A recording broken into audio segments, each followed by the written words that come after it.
Flamur Mane, 66 vjeç, u plagos në orët e para të mëngjesit nga Det Dedaj, 65 vjeç, që kishte shkuar të vidhte për herë të dytë në stanin e tij, të dy banues në plug.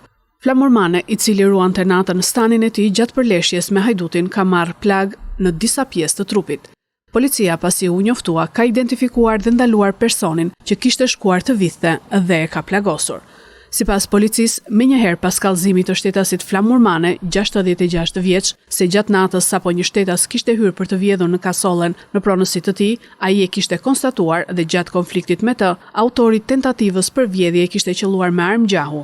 Shërbimet e policisë së komisariatit Lushnjë kanë organizuar punën për kapjen e autorit. Si rezultati i veprimeve të shpejta hetimore dhe policore, u identifikua dhe u kap autori i dyshuar i rastit, shtetasi Det Dedaj, 65 vjeç.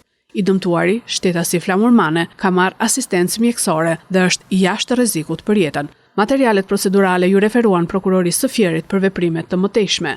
Sipas atyre që na konfirmuan komshinjt jashtë kamerave edhe disa ditë më parë, Flamur Manes i kanë vjedhur disa bagti në stanin e tij.